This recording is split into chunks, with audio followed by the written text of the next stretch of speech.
¿Qué tal? ¿Cómo estáis? Buenas tardes, sed bienvenidos a esta nueva edición del Trends Club. En esta ocasión os presentamos un resumen de la charla sobre tendencias en estilos de vida que realizamos en el mes de diciembre en el espacio de Cave Home en la calle Hermosilla, en Madrid.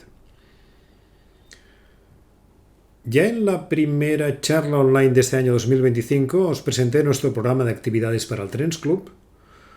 Aquí lo tenéis de nuevo con indicación ya de los temas y de las fechas y horas exactas en las que vamos a realizar estas actividades. En azul, las que ya hemos realizado, y en verde, las actividades que tenemos programadas. Aunque os iremos informando puntualmente a través de las redes sociales y el newsletter de Ambit, os animo a que hagáis un save the date en vuestros calendarios de aquellas actividades que os puedan resultar más interesantes y así aseguráis que tenéis disponibilidad.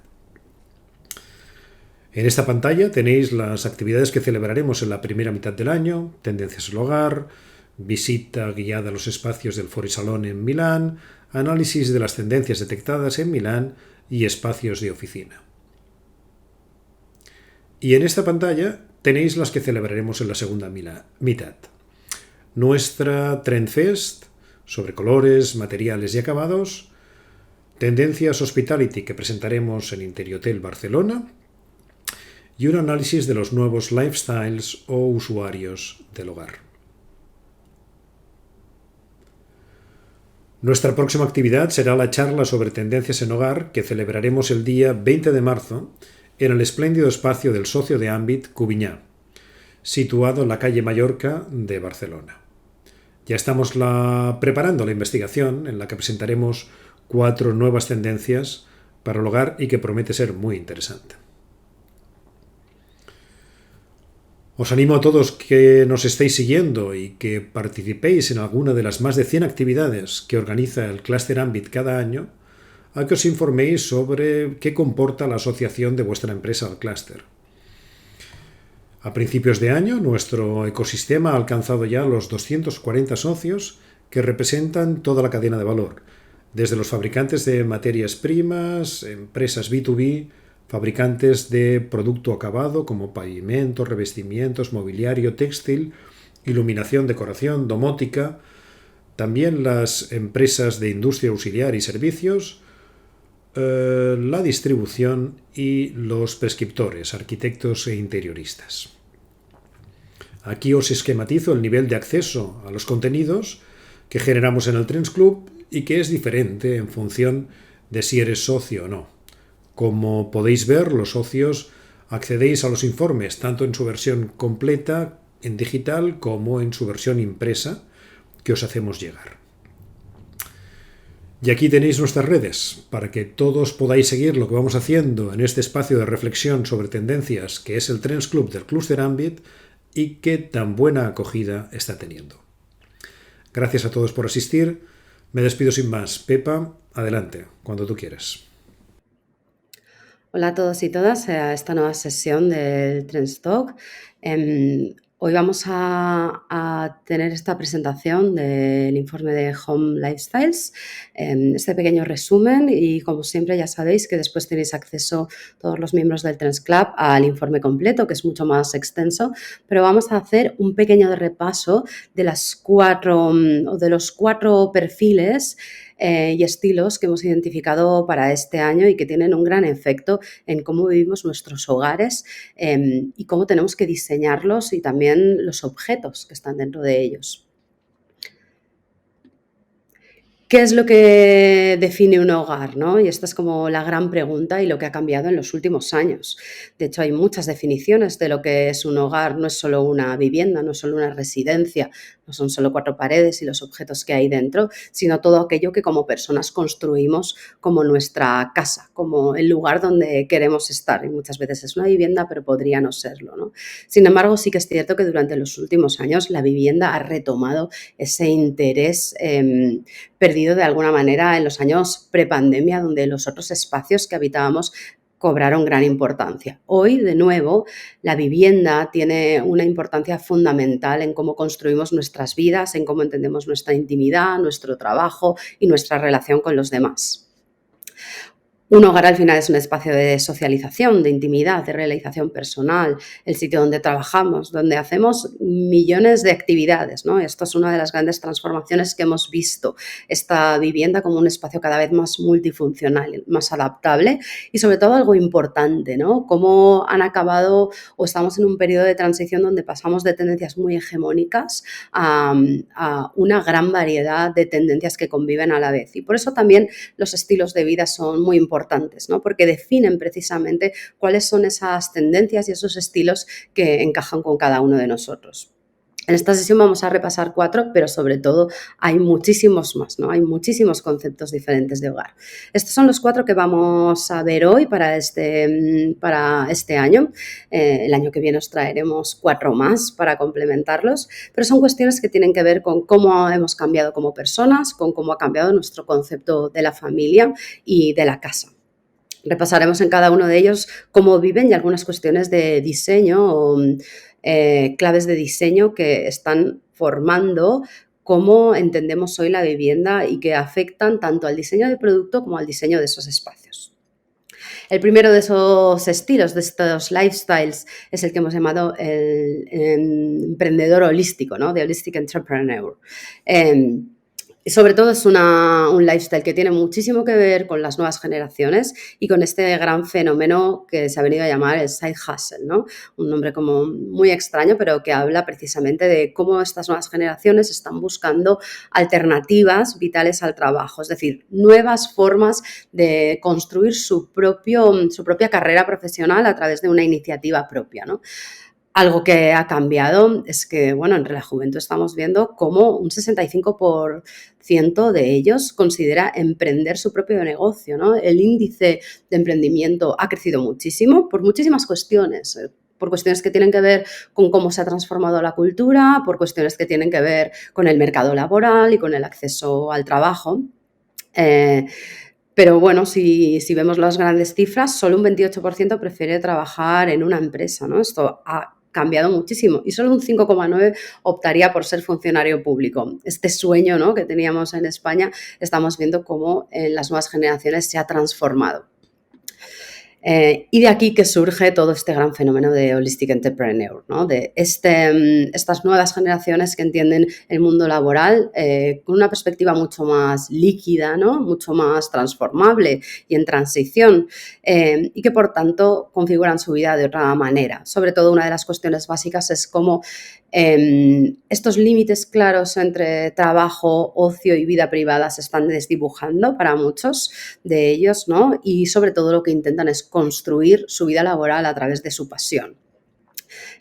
Yo creo que Internet está plagado de estas historias, ¿no?, que son casi como mitos fundacionales de muchos influencers que tenemos hoy en día, ¿no? Como desde estar atrapados en un trabajo que no les enriquecía a poder construirse su vida. En concreto, en el diseño de interiores, vemos muchísimos casos en nuestro propio país, ¿no? Gente que ha surgido precisamente casi como un decorador, una interiorista online y que poco a poco se han ido formando y han conseguido transformar eso en su trabajo, convirtiéndose de abogado a interiorista o decorador, ¿no? Seguro que a muchos de vosotros os vienen nombres a la cabeza. Cuando hablamos de cómo viven, obviamente toda esta cuestión tiene mucho que ver en su casa, ¿no? Porque su vida y su trabajo se fusionan y por lo tanto su vivienda, su residencia es el espacio de trabajo.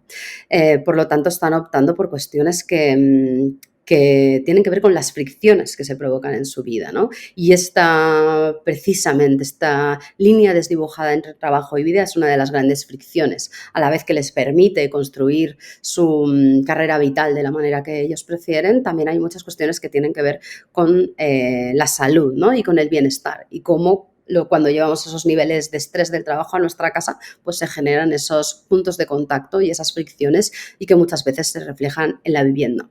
Por eso estamos viendo viviendas que precisamente lo que abogan es por esta idea del bienestar, de la funcionalidad, y que sobre todo apuestan por espacios muy auténticos donde la sostenibilidad es una parte también importantísima, ¿no? Tenemos muchísimos datos que tienen que ver precisamente con esto. Primero, con la exposición a las redes sociales que tiene esta nueva generación, con cómo las redes sociales como parte de la construcción de esa carrera laboral se ha convertido en una fuente de ingresos, pero también en una fuente de estrés y de ansiedad, y por lo tanto la hiperconexión va a ser algo muy, muy importante, ¿no? Y si vemos algunos datos más, un 64% de la generación Z en Reino Unido, por ejemplo, ha creado su propio negocio, ¿no? Ya sea grandes negocios o pequeños, pero desde luego hay una búsqueda de estas alternativas laborales.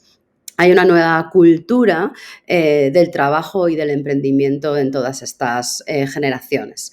Estos son como los grandes temas, ¿no? Esta idea del side hustle, el emprendimiento constante, ¿no? Esta transformación como del modelo de carrera, ¿no? En el que siempre se está innovando y buscando nuevas formas y buscando colaboraciones, ¿no? Apuestan, por lo tanto, por el bienestar precisamente por esas fricciones, por lo tanto, la tecnología, buscan una tecnología muy integrada dentro del diseño de interiores, casi oculta, ¿no? Porque precisamente el bienestar es una cuestión fundamental. Y la vivienda se convierte en ese escenario donde se muestra su propia vida, que es parte también de su negocio, ¿no? Algunos ejemplos que podéis ver en nuestro país son estos que os ponemos aquí. Por lo tanto, esta idea del side hustle es lo más fundamental que vamos a ver. Esto tiene un reflejo claro en la vivienda, en los espacios de trabajo dentro de esa vivienda, de cómo, obviamente estamos hablando de funcionalidad y de pragmatismo, pero también de cómo esos espacios de trabajo dentro de la vivienda se convierten en parte de la imagen personal de esta generación, ¿no? De lo que transmiten sobre ellos mismos y de lo que están buscando. Por lo tanto, vamos a ver diseños muy relacionados con el mundo de oficina, pero muy homely, ¿no? Vamos a seguir viendo cómo todo esto se desarrolla y vamos a ver todos estos pequeños espacios como de talleres o workshops que se construyen dentro de la vivienda precisamente para responder a esas necesidades concretas que tienen. El 75% de los consumidores mundiales hoy buscan marcas que contribuyan a su bienestar y a su calidad de vida. Esto se ha convertido en algo fundamental, lo vemos en el discurso de prácticamente todas las marcas de diseño. No estamos solo hablando de funcionalidad, de calidad, de pragmatismo, son cuestiones y valores que ya damos por hecho en los productos, sino que estamos poniéndole estas nuevas capas de bienestar que tienen que ver con cómo nos aproximamos al diseño, con los materiales que escogemos, con las paletas de color también, y de cómo empezamos a entender que el diseño tiene un gran efecto en cómo nos encontramos en el día a día y sobre todo en todos estos objetos que tienen que ver con la cotidianidad, con lo que hay dentro de la vivienda. Porque obviamente, como ya he comentado antes, las redes sociales, la exposición a la tecnología tienen unos efectos muy evidentes, ¿no? No es una cuestión meramente intuitiva, la ciencia ya lo ha estudiado, ¿no? Y estamos viendo cómo las redes sociales funcionan de alguna manera como una droga, ¿no? Y hiperestimulan el sistema de recompensa de dopaminas, lo cual genera también estas sensaciones de ansiedad y depresión. Es decir, no es una cosa... no es un discurso vacío, sino que existen cuestiones que avalan esto y tenemos una sociedad y sobre todo unas nuevas generaciones, la Z, las alfa, que vienen muchísimo más concienciados respecto a esta cuestión. Por lo tanto, el bienestar va a ser una de las cuestiones fundamentales y, como digo, la tecnología, con esa tecnología oculta, con esa tecnología donde el diseño tiene muchísimo que decir respecto a cómo interactuamos con la misma y el aspecto que tiene. Por lo tanto, estas dos cuestiones van a ser fundamentales. Hemos seleccionado una key room, una estancia clave para cada una de estos perfiles y en este caso hemos elegido el cuarto de baño, ¿no? Como este lugar de bienestar, de relajación y todo este nuevo concepto que ha surgido alrededor del baño y que tiene muchísimo que ver con cómo los espacios del cuarto de baño, como el tocador, se han empezado a abrir al dormitorio y han cambiado completamente la forma en que se diseñan, ¿no? Las materialidades, las formas que hablan un tipo de lenguaje mucho más cercano al del dormitorio, mucho más cálido y menos al sanitario, ¿no? Por lo tanto, aquí vamos a ver cómo este lugar es un espacio de encuentro con uno mismo, ¿no? El cuarto de baño al final es como ese capricho que uno puede disfrutar todos los días, ¿no? Y si vemos en redes sociales cuál ha sido las menciones de cuestiones, por ejemplo, como el autocuidado en relación con el cuarto de baño. Desde el 2018 hasta 2022, por ejemplo, hemos visto un crecimiento exponencial, ¿no? Un fenómeno que viene de incluso antes de la pandemia, en el que el cuarto de baño ha empezado a ser un espacio muy importante en este sentido. La segunda de los perfiles es el que hemos llamado The City Hermit. También a partir de la pandemia empezamos a ver todo este fenómeno, ¿no?, de la gente que quería irse de la ciudad al campo. Luego los datos han demostrado que este éxodo rural no ha sido tan grande, ¿no? Las ciudades siguen concentrando la mayor parte de la población mundial. Esta tendencia sigue en aumento, pero sí que ha aparecido una nueva forma de entender la vida urbana dentro de un concepto como mucho más cercano al del pueblo, ¿no?, al de la comunidad pequeña. Bueno, los trabajadores remotos han aumentado, la búsqueda de todas estas casas rurales ha aumentado, pero como digo, este éxodo no ha sido tal, ¿no? Lo que sí que hemos visto es de nuevo esta conversación alrededor de cómo en las ciudades está volviendo a generar un sentimiento de barrio, un sentimiento de comunidad, ¿no? Incluso en las grandes ciudades, precisamente cómo se buscan estos lugares donde vivir que pueden aportar esta sensación o este estilo de vida a las personas, ¿no? Y bueno, os recomiendo este artículo muy interesante, precisamente como de jóvenes que hablan de cómo empiezan a entender las zonas de Madrid como sus barrios, ¿no?, y de esta idea de la comunidad y la cercanía. Por lo tanto, el City Hermit es este hogar unipersonal que busca, digamos, las comunidades de la gran ciudad, pero que a la vez tiene esta forma de vida o estos estilos de vida mucho más cercanos a los rurales que a los urbanos, ¿no?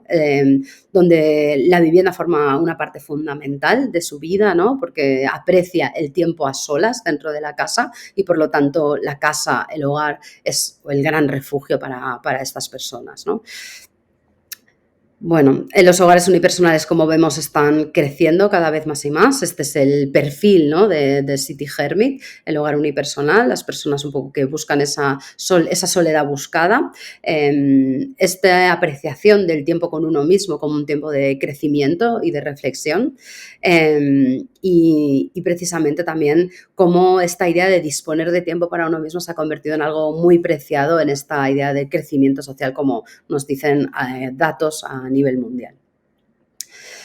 Bueno, como digo, es una persona que sueña con el campo, aunque en el fondo de su corazón es muy urbanita, ¿no? Tiene mucho que ver con estos fenómenos del pet parent, del plant parent, ¿no?, de esta perspectiva nueva, de esta familia ampliada interespecie, que abraza la soledad como una forma de bienestar, y el bienestar va a ser clave prácticamente en todos los estilos de vida, pero entendido de formas muy diferentes, obviamente.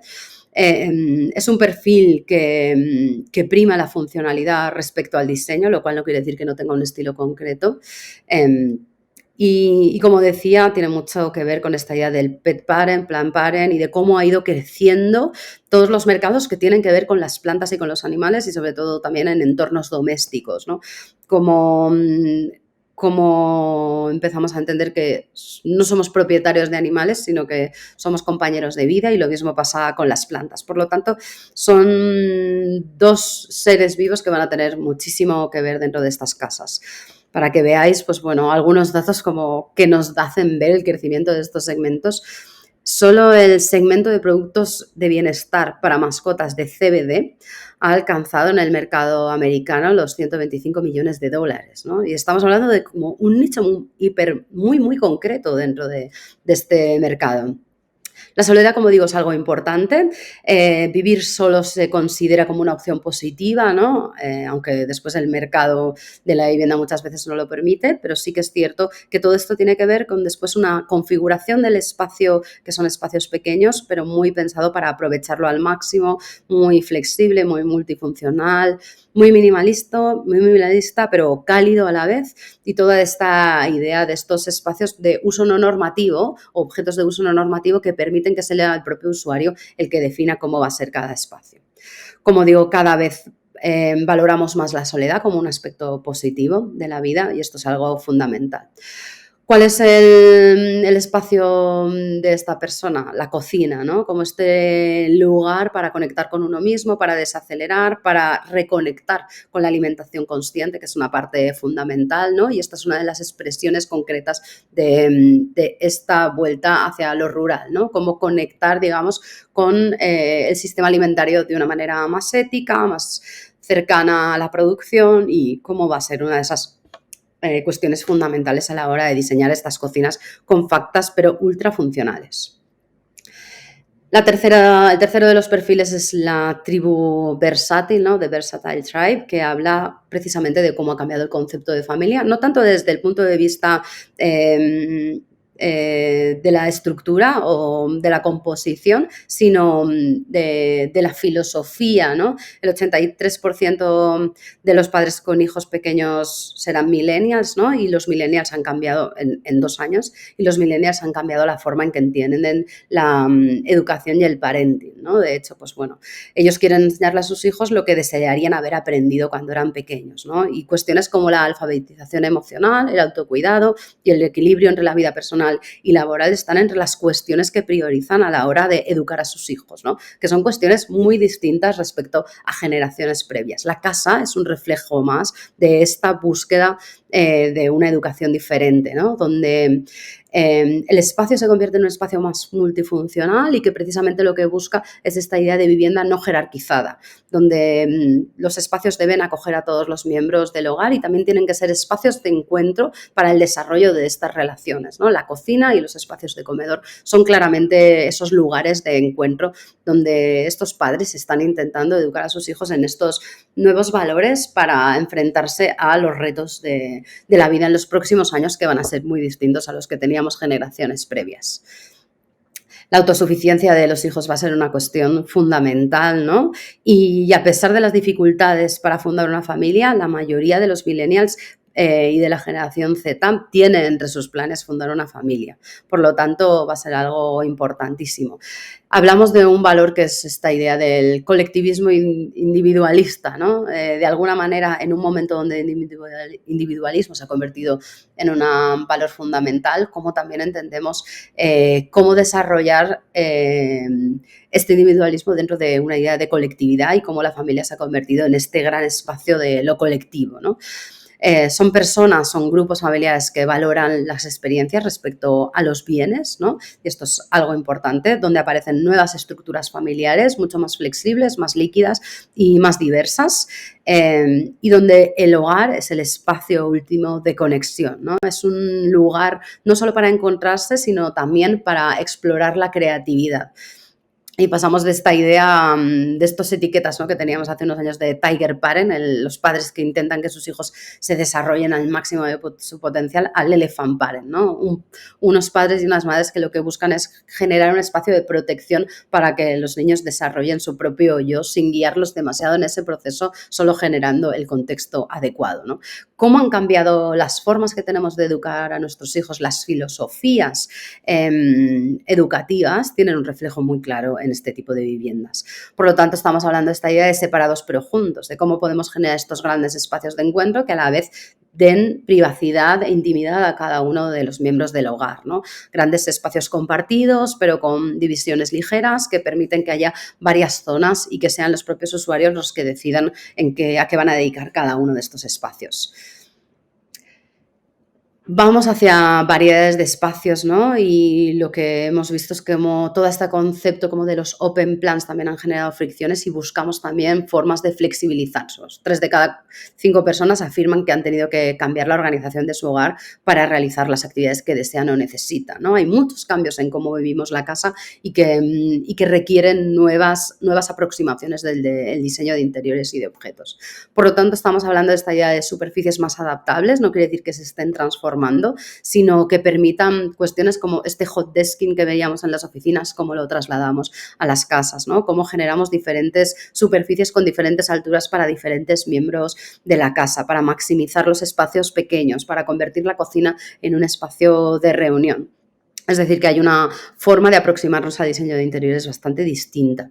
El comedor, como decía, es el gran espacio que trasciende, digamos, su función tradicional de lugar para comer para un lugar donde pasa absolutamente de todo, que se puede convertir en escuela, en taller, en sala de pintura y en lo que haga falta en cada uno de los momentos, porque la flexibilidad, el diálogo y sobre todo esta idea de las experiencias compartidas va a ser importante y por lo tanto también esta idea de desjerarquización y cuáles son todas las cuestiones a nivel de diseño que están dentro de los modelos habituales y que generan jerarquías, como puede ser una distribución con un baño suite o espacios, digamos, que no están adaptados a las alturas de todos los miembros del hogar, ¿no? La mesa del comedor cobra muchísima importancia dentro de esta familia, así como estamos viendo otros perfiles donde casi puede llegar a desaparecer. En esta no, en esta es esencial y es muy importante y no es un lugar solo donde se come, es un lugar donde suceden muchísimas cosas. El último de los perfiles es este Eco-Conscious Senior. Una gran transformación se está dando en todas las generaciones más mayores, ¿no? Con el aumento de la esperanza de vida, pero sobre todo con una transformación en el concepto que tenemos de hacernos mayores o de envejecer y este cambio de la idea de antiedad a proedad, ¿no? Abrazar la edad como una parte de la evolución importante. Obviamente, el envejecimiento de la población va a ser una cuestión fundamental. Llevamos muchísimo tiempo hablando de esto y, sin embargo, el diseño ha prestado poca atención. Yo creo que en los últimos años sí que hemos visto cómo se están haciendo grandes avances, sobre todo a medida que las generaciones han ido avanzando de edad y entran generaciones con perfiles mucho más concienciados respecto al diseño, ¿no? Donde el diseño de interiores y de producto es importante. Bueno, en el 2050 este grupo poblacional será 1 de cada 6 personas en todo el mundo, por lo tanto estamos hablando de un gran crecimiento, ¿no? La esperanza de vida se ha duplicado, ¿no? Y seguramente esta etiqueta de tercera edad ya se nos queda muy corta, ¿no? Porque estamos hablando de muchas décadas, ¿no? Uno empieza en la tercera edad a los 65 y la esperanza de vida cada vez se aumenta y lo hará más en los próximos años. Por lo tanto, seguramente vamos a necesitar nuevas categorías dentro de esta tercera edad, cuarta edad, quinta edad o quizás sexta, ¿no? Una transformación importante también es cómo la conciencia medioambiental ha entrado fuerte dentro de estas nuevas generaciones de más de 65. Bueno, todas estas generaciones que en su juventud fueron muy activistas, ahora también siguen siéndolo, pero con una perspectiva muy diferente, mucho más relajada, donde la experiencia vital juega una parte muy importante, ¿no? Y por lo tanto es gente que en su casa está también muy concienciada y busca esas soluciones de diseño y que a la vez le permitan tomar decisiones mucho más éticas, no solo en el gran consumo, sino también en el hogar, por supuesto. Algunos grandes influencers de esto, ¿no? Súper interesante Sarah James Adams, si queréis verla. Es una foto como muy peculiar aquí, pero es muy interesante lo que hace esta mujer, que es una activista medioambiental y modelo, diseñadora de joyas también. Por lo tanto, estamos hablando de una generación muy activa en la vida cultural, que participa mucho de los movimientos cívicos de cualquier tipo, ¿no? Pero sobre todo en el de la sostenibilidad, que entiende la salud desde una perspectiva mucho más global y holística, ¿no? Y sobre todo también la salud preventiva, que esto es como el gran cambio que estamos viendo en todos los sectores de bienestar, muy autosuficientes y que buscan también que el hogar le ayude a serlo y muy entusiasta por el diseño y por la moda. Como digo, la autosuficiencia será importantísima, tenemos un gran reto y tenemos que crear muchos más útiles para hacer de estas viviendas espacios autosuficientes a lo largo de toda la vida y sobre todo a partir de los 65 años, con las grandes diferencias y particularidades de cada uno a un nivel de movilidad, a un nivel cognitivo y a un nivel de relación con el espacio. Estamos viendo en los últimos años en las ferias de diseño algunas iniciativas en este sentido y esto se va a ir expandiendo, ¿no? El mobiliario en la casa, por lo tanto, va a combinar todos estos requisitos, ¿no? Tiene que ser de calidad, duradero, sostenible, saludable y adaptado a todas estas vidas. Es decir, que los retos que tenemos son grandes, ¿no? Pero también tenemos un gran grupo de población al que tenemos que prestar mucho más atención. El hogar va a ser más adaptable y tiene que tener esa capacidad de una manera fácil y pragmática de adaptarse a esas necesidades, a ese envejecer. Y como espacio fundamental hemos puesto el jardín, y no solo el jardín, sino estos espacios intermedios, las terrazas cubiertas, los comedores cubiertos, ¿no? Cómo se están abriendo los cerramientos para generar estos espacios de transición que conectar indoor y outdoor, ¿no? Y esta idea también de la casa como un espacio muy zen, como un espacio de bienestar y de estar, ¿no? Casi como una zona de meditación. Bueno, estos son los 4 perfiles. Creo que entran en grandes temas que tenemos hoy sobre la mesa, en retos que tenemos que hacer un approach desde el sector de diseño. Son cuestiones que hemos caracterizado como con un arquetipo, pero en realidad vamos a ver valores que están presentes en muchas generaciones y sobre todo que plantean nuevos retos sobre cómo tenemos que diseñar los productos, los espacios y cómo tenemos que relacionarnos con estos nuevos perfiles que están creciendo cada vez más y más. Bueno, espero veros en la próxima sesión y hasta pronto.